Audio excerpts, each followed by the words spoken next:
MDG TV, une chaîne Went pour la cause de Christ.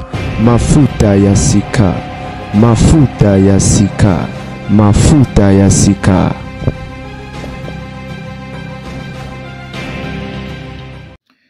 Mbote balandi MDG TV Mafuta Yasika. Nzamba mona papa mbola ngai bino zali ngabino la grande avec un grand chèque dans la cadre actualité, la famille ou encore la MIFA comme j'ai l'habitude de vous appeler. Je vous crois bien important, grâce à Dieu, moi ça va. Bande konanga, que passe? Nakutani na capture oyo, tope photo oyo, image oyo na Facebook. Alors, qu'est-ce qui m'a intrigué et ou encore intéressé, nini e poussé nga to etini nga na sala émission oyo. Ezali ba commentaire ya batu na poste oyo. Biso nyonso toyebi oyo ezali Fally Ipupa. Et à côté, c'est Lobo et mwana o Injoel. Injoel, bana o bazaki ba finaliste ya Majabu Rafiki. Compétition, ya ba adorateur, ya bana mike. Et na ba commentaire ya bato, eza ba commentaire ya peur, ba commentaire ya crainte, ba commentaire du genre nzambe batela bano, nzambe surtout oyo Lobo azaki veye makasi, bano bazana étoile, vraiment nzambe batela étoile bana. Bato baso komaka ndenge wana. Bandeko, ba commentaire nyonso, nzambe vraiment, nzambe bana, nzambe bana, nzambe bana. Nde loko tindinga na kosala émission oyo.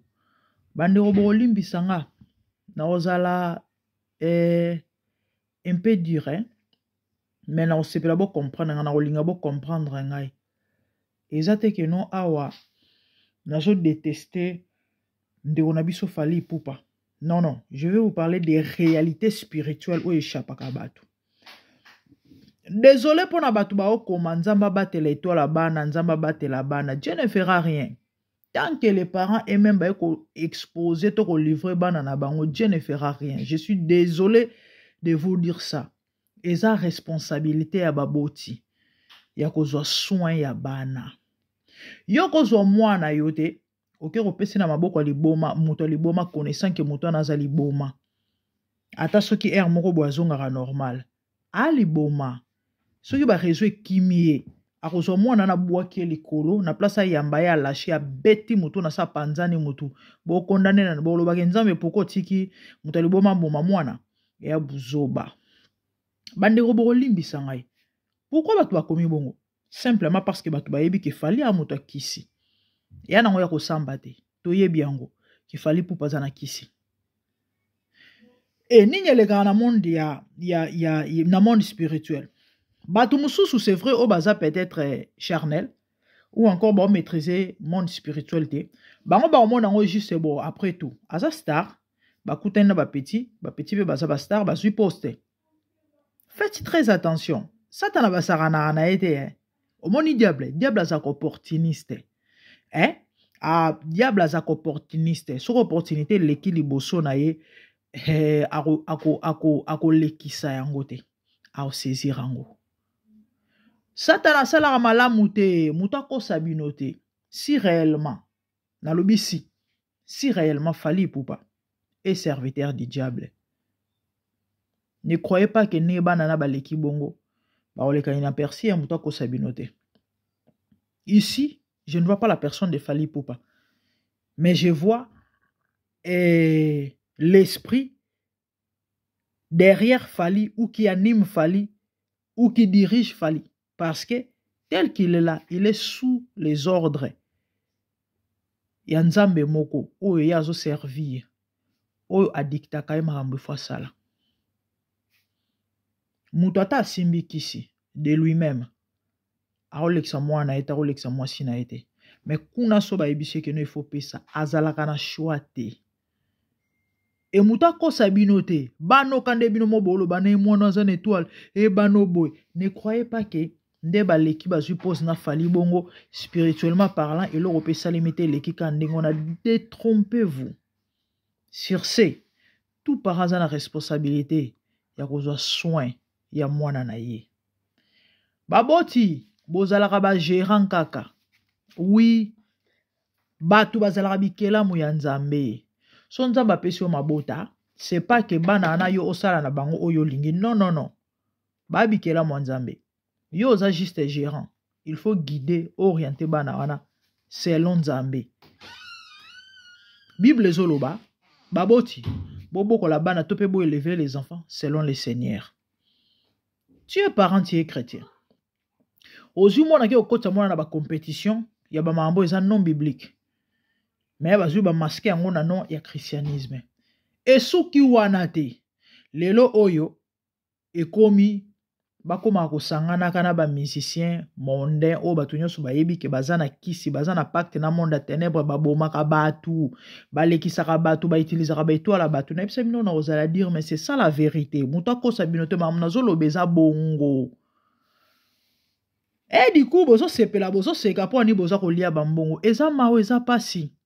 Eza mawe eza pasi. Bandeko, je vais vous choquer. Je vais vraiment vous choquer, mais c'est ça la vérité. Bano bomo na ba initié déjà. Nazo bisabino makambo oyo te naza ko kanisa kaka ou soit to na ebité nazo imaginer to. Non non non, ces enfants sont initiés. Ata bobo yango c'est ça la vérité. Bomoni bano ba déjà initié. C'est vrai inconsciemment parce que baba na mike. Mais ils ont influence na ba vie na bango. Et surtout que ba maïle, baba na mo très intelligent. Et que ba peta musupe déjà basi bazo na bango conscience. Mais initiation c'est l'oro et ça les maga. Inconsciemment, généralement. Et du coup, on se retrouve que... au combien de gens dans le monde, tu vas faire quoi? Tu vas faire quoi? Et c'est triste et regrettable. Sur ce, nzamba rotuna baboti ya bana oyo. Nzamba rotuna baboti ya bana oyo. Bible zoloba, il n'y a aucun rapport entre la lumière et les ténèbres. Raison pour laquelle Dieu, après avoir créé la lumière, la Bible dit il sépara la lumière d'avec les ténèbres et qu'on cohabite. Mopaganu yamaki kalambai, c'est un païen. C'est un païen. Un rétrograde. Akene robeta bale. Naba masana ya bapaganu. Amemi bana ya batu. Ndenge bano bakene kozwa ba photo ba pose. Naba occultiste ba sataniste. Mike Abeta qui concert a invité ba Werason et autres a présenté Wera lokola na ebité nani na podium na ye. Mais concert en Zambie. Mokile ganga ayoka sonité ayako défendre ango. Alobi ke soki tozo ko éviter bango bato ba bon la mitema ndenge nini. Na ye na bango banani ba bongoli mitema to banani ba bongoli si baninga mitema. Bango ne ba bongoli si motema ti. Ya on moni Bible zolo ba mauvaise compagnie corrompra bonne mœurs. Bo moni mabe ils a toujours une influence na malamu. Bible zoloba, so ozui eloko eza suye, osangisi on a eloko eza pire, nyonso mbale koma suye, et koma suye, bizarrement.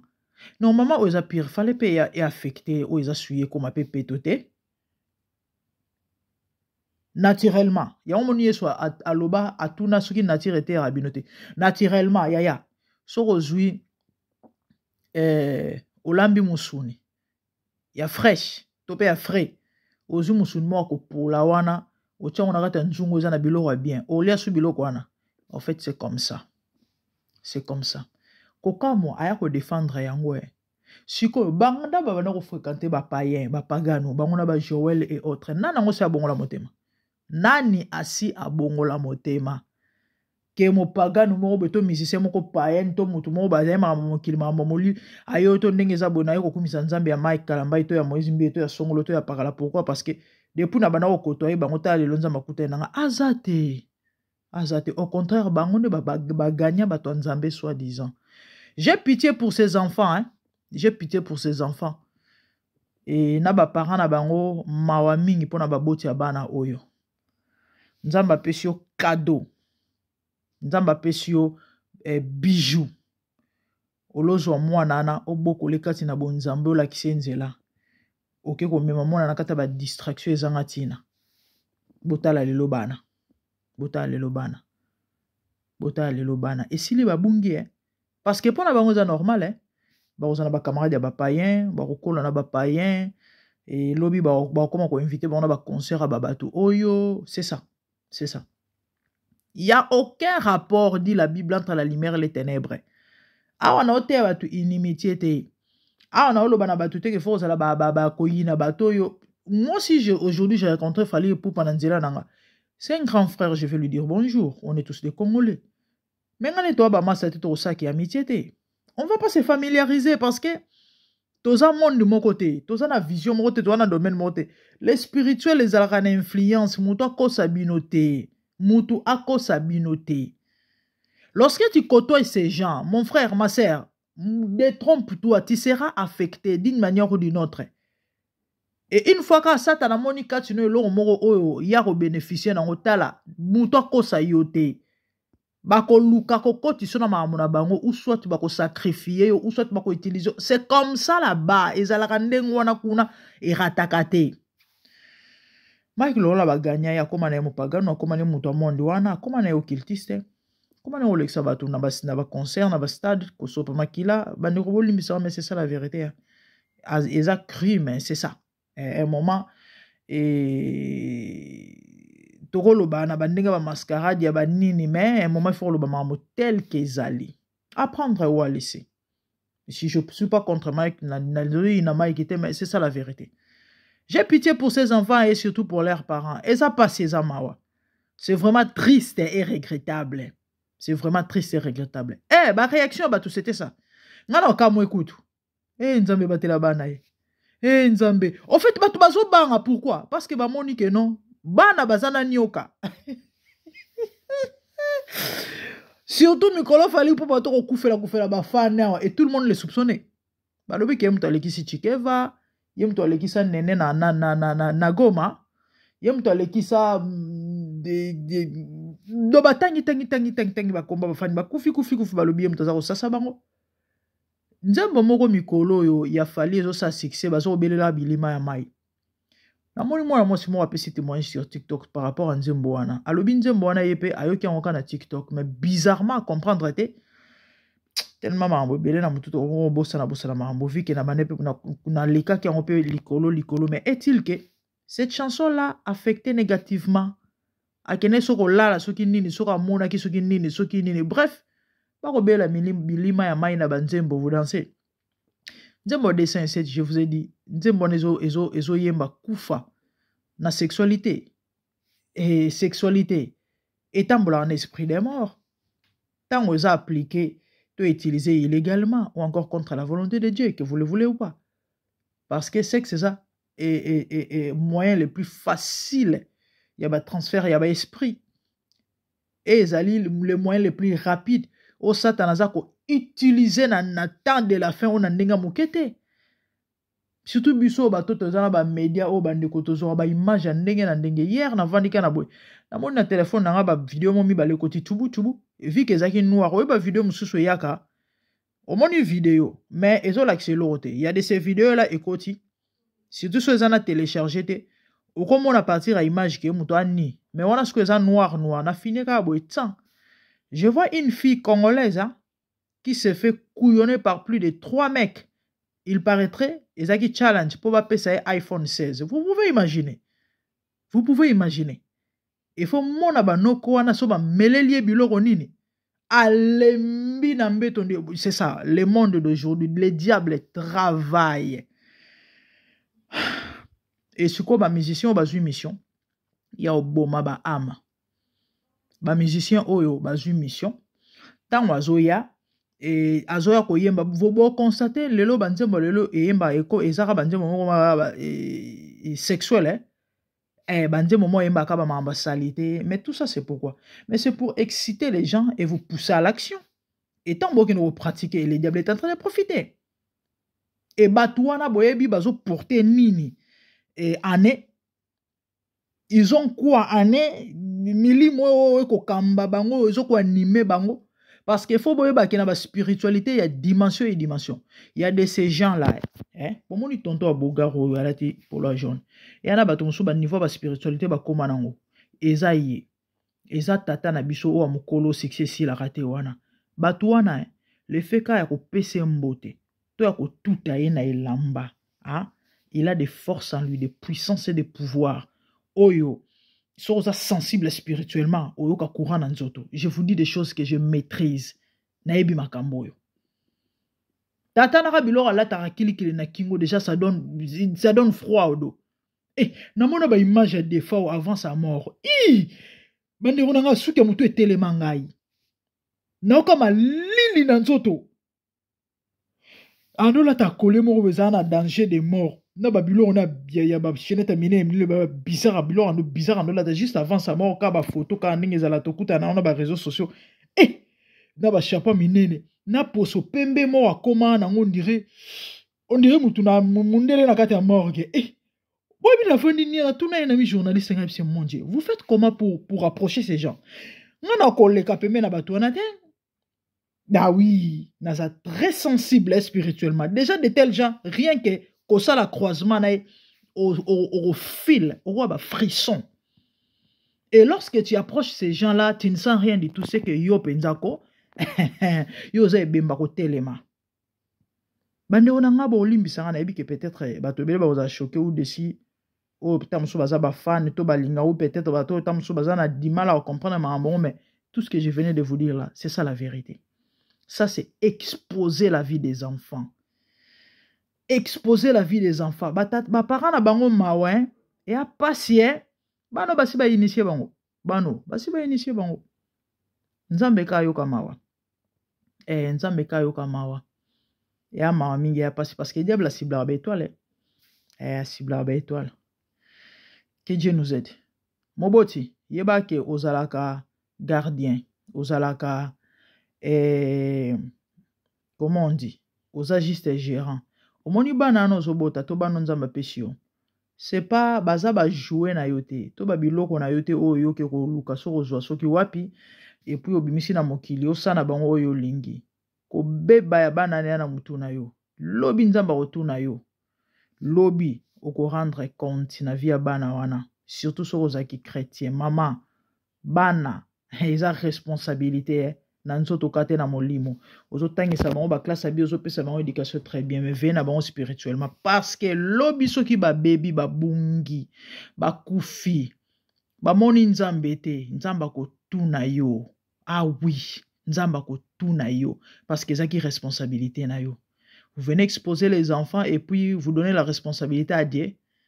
Dans ma connaissance, à pesio bomoto, à pesio mayele, ou ba kozwa ba disposition ou encore ba mesure o esengeli, iyo eta mutu, eta moboti et du coup, ozui bana, oye ko exposer bango, na danger, na ba intempérie, na ba péril, et puis après que la nzambe responsabilité. Bino osakala na nzambe, hein? C'est que l'homme peut faire, Dieu ne fait pas. So boye baraté ya.